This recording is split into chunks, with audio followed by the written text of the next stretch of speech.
कहते हैं अत्यंत पुण्यशाली होते हैं वे लोग जिनके द्वार पर संत महात्माओं का आगमन होता है। कुछ ऐसे ही पुण्य और सौभाग्य से ओतप्रोत क्षण के साक्षी बने उत्तर प्रदेश के प्रसिद्ध शहर आगरा स्थित रुनकता के बेनाड़ा उद्योग लिमिटेड के परिवारजन। जब परम पूज्य संत शिरोमणि आचार्य श्री 108 विद्यासागर जी महाराज एवं परम पूज्य विद्या शिरोमणि आचार्य श्री 108 समय सागर जी महाराज के मंगल आशीर्वाद से बेनाड़ा उद्योग लिमिटेड की यूनिट 2 में परम पूज्य श्रमण मुनिश्री 108 सौम्य सागर जी महाराज एवं परम पूज्य मुनिश्री 108 निश्चल सागर जी महाराज का भव्य मंगल प्रवेश हुआ। 25 अक्टूबर 2025 को हुए इस ऐतिहासिक अवसर पर पूज्य गुरुवर के दर्शन और आशीर्वाद की पावन अनुभूति प्राप्त करने केवल स्थानीय ही नहीं बल्कि दूर दराज से भी जिनेंद्र भक्तों का जनसमूह श्रद्धा और भक्ति के साथ उपस्थित हुआ।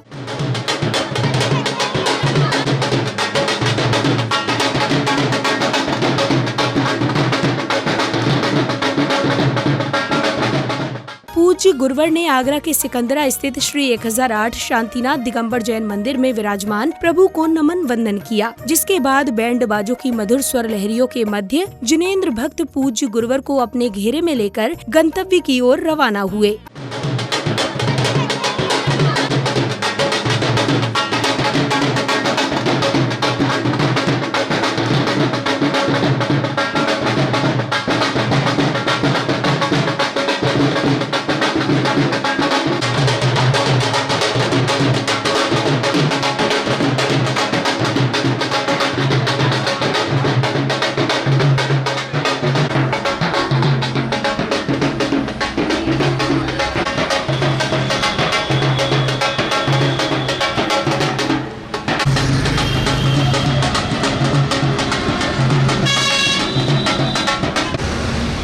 ज्यों-ज्यों पूज्य गुरुदेव के चरण आगे बढ़ रहे थे, त्यों-त्यों गुरु भक्ति करते हुए भक्तों की संख्या भी निरंतर बढ़ती जा रही थी। अहो भाग्य से हुआ है गुरुवर मंगल प्रवेश तुम्हारा, अहो भाग्य से हुआ है गुरुवर मंगल प्रवेश तुम्हारा। आपका स्वागत वंदन करके खुल गया भाग्य हमारा, आपका स्वागत वंदन। मंगल विहार के दौरान गुरु दर्शन को व्याकुल जैन अनुयायियों ने अनन्य भक्ति भाव से पूज्य गुरुवर के चरण पखार कर उनका करुणामय मंगल आशीष प्राप्त किया। भाग्य विधाता जिन शासन के उजियारे। अब इस यात्रा में श्री प्रदीप जैन जी सहित अन्य पुण्यवान भक्त जैसे ही पूज्य गुरुवर के सानिध्य में पहुँचे, वातावरण श्रद्धा और भावनाओं से भर उठा। इसी दौरान पुण्यवान परिवारों को पूज्य गुरुदेव के पाद प्रक्षालन करने का परम सौभाग्य प्राप्त हुआ।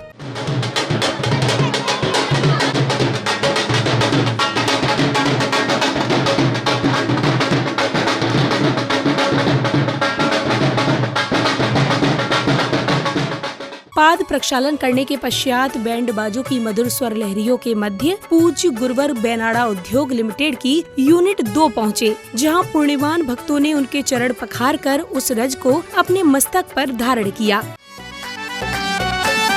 मुनि की हो रही जय जयकार, मुनि की हो रही जय जयकार। जिनेंद्र दर्शन पावन यात्रा, जिनेंद्र दर्शन पावन यात्रा निकली भव्य पार। मुनि की हो रही जय जयकार, मुनि की हो रही जय जयकार।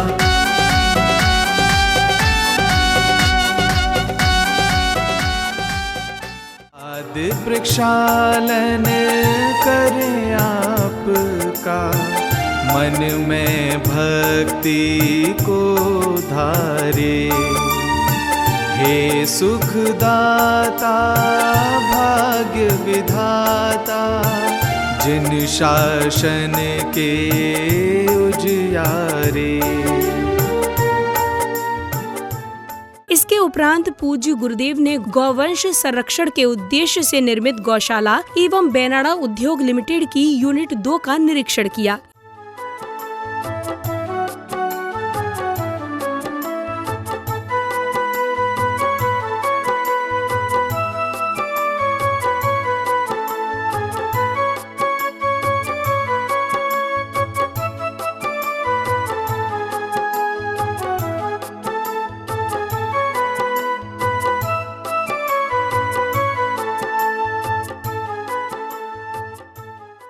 श्रृंखला में पूज्य गुरुवर ने अपना उच्चासन ग्रहण कर भक्तों की जिज्ञासाओं का समाधान किया, जहां जैन उपासकों ने क्रमवार प्रश्नों का हल जानकर अपने धार्मिक ज्ञान में वृद्धि की।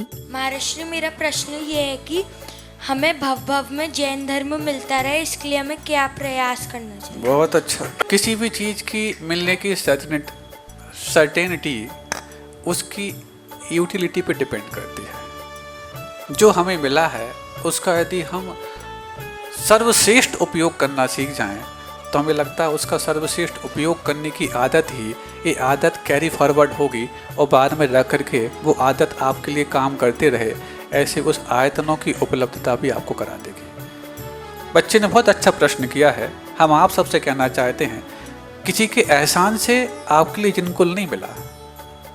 यदि एक बार के लिए भी हमारी हिस्ट्री सामने आ जाए कि कितनी कुर्बानियां हमने दी हैं, कितने बलिदान हमने दिए हैं, तब जाकर के वह मुश्किल हमारे लिए जिनकुल पाया है।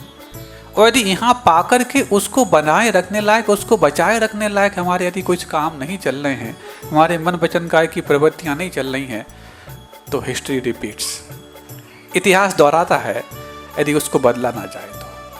और कहीं वो इतिहास जहाँ से हमने उठने के लिए इतनी मेहनत की, इतनी मशक्क़त की, यदि वही फिर आ जाए तो क्या हम अपने आप को कभी माफ़ कर पाएंगे?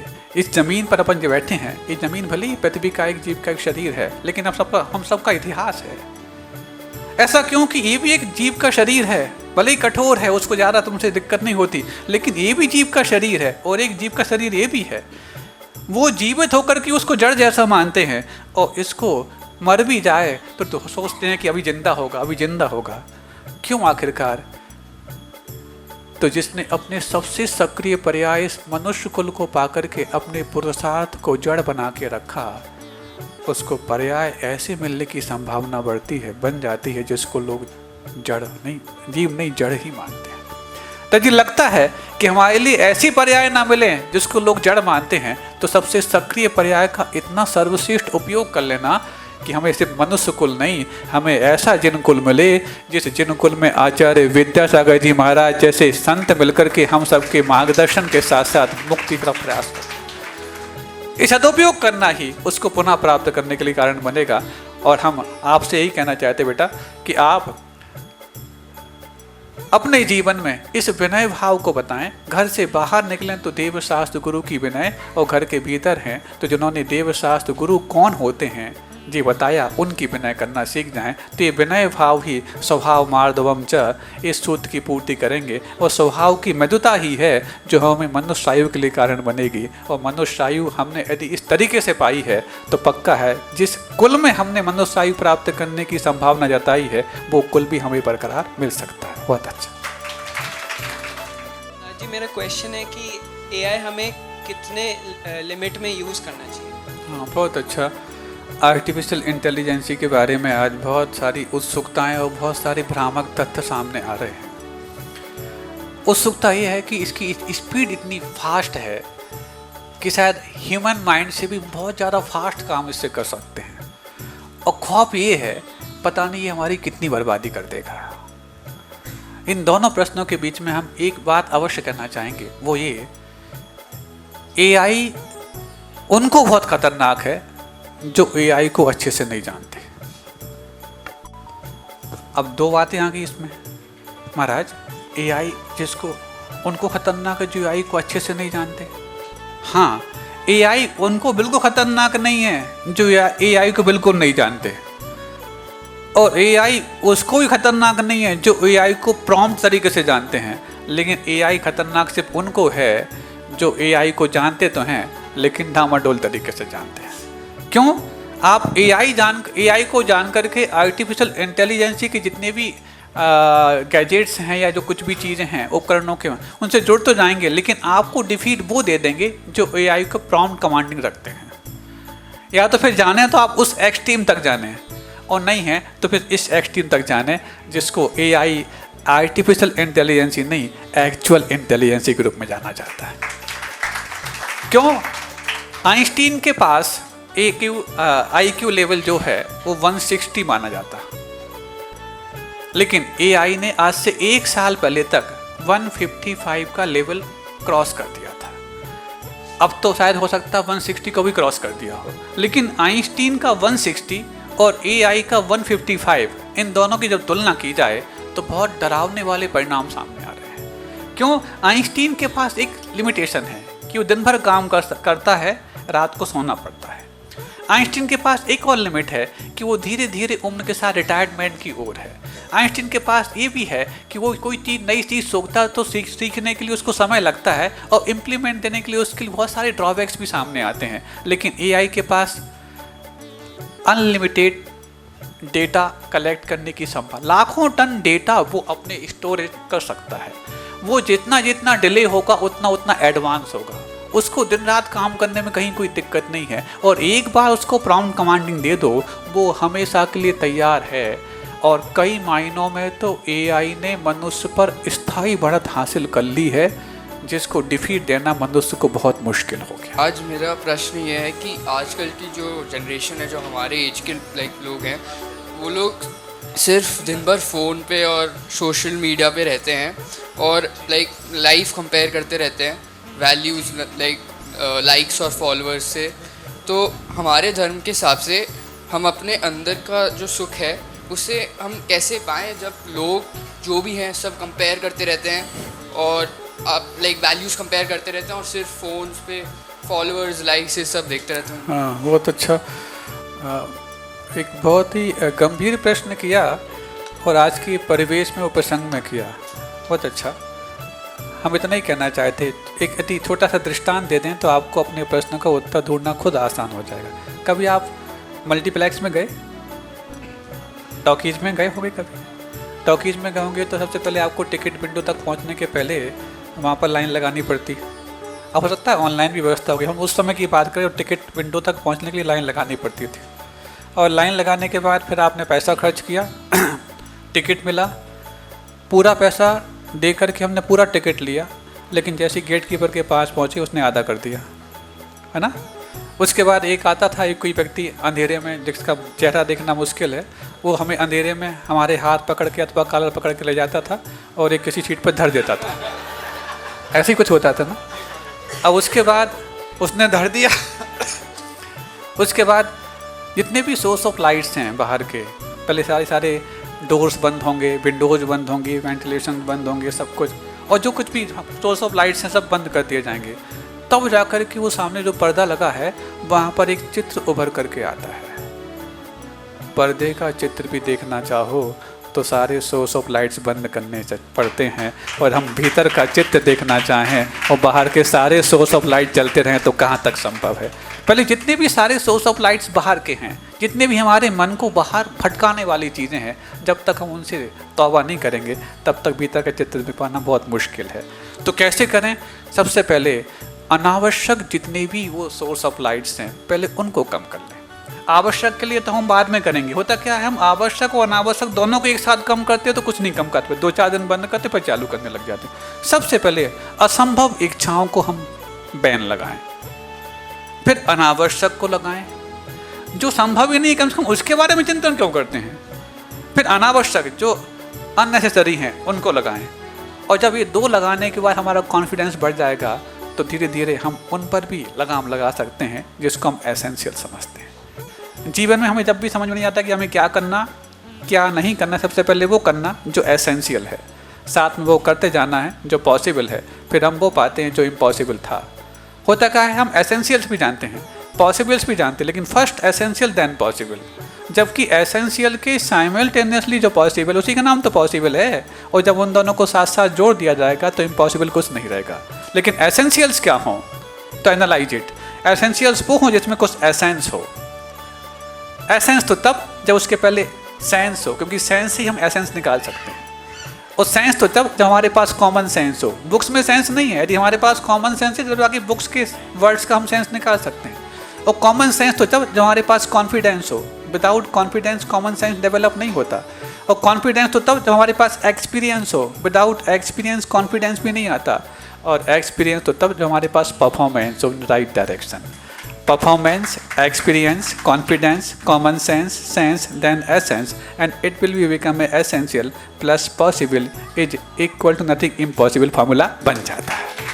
मुझे और मेरे जैसे बहुत सारे यंग लोग हैं जिनको फ्यूचर में अपना खुद का स्टार्टअप बिल्ड करना है, बट समटाइम्स आई फील कि बिज़नेस को आप जब स्टार्ट करते हो तो आपका खुद का एम्बिशन और खुद का जो पैशन है उसके चक्कर में आप बहुत अटैच हो जाते हो उस आइडिया से, और सक्सेस की चेज़ में आप अपना खुद का इनर पीस लूज़ कर जाते हो। तो आपके हिसाब से हम कैसे ग्रो कर सकते हैं बिना अपनी इनर वैल्यूज़ और इनर पीस को लूज़ करें या बहुत कॉम्प्रोमाइज़ अच्छा। करें? सबसे पहले तो सक्सेस की परिभाषा हम समझें।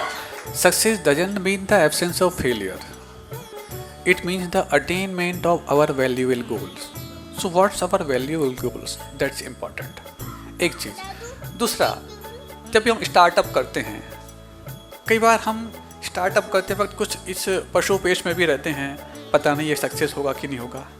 लेकिन कोई भी सक्सेस सिर्फ हमें मार्क्स देती है, एक्सपीरियंस नहीं। और कोई भी फेलियर हमारे से मार्क्स छीनता है, एक्सपीरियंस नहीं। जब भी हम ही लोग बोलते हैं practice and experience makes a man perfect, ना कि marks and practice makes a man perfect. तो हम हमेशा गेन करने जा रहे हैं, या तो हम मार्क्स गेन करेंगे या हम एक्सपीरियंस गेन करेंगे। इसलिए दिलदारी के साथ और उस काम को करते चले जाओ। कई बार लोग कहते हैं कि पहले हम एक्सपीरियंस ले लें, वो जाके हम स्टार्टअप करेंगे।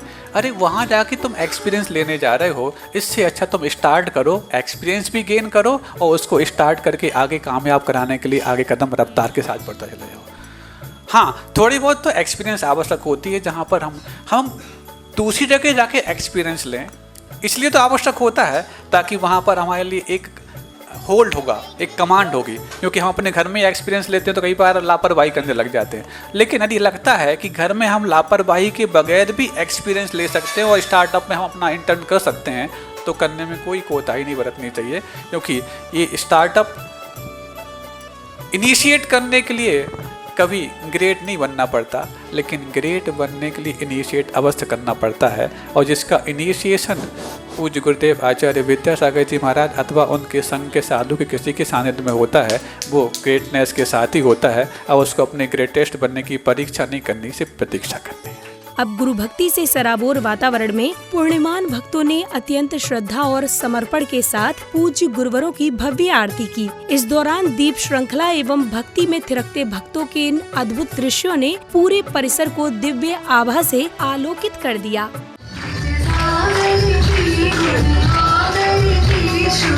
आज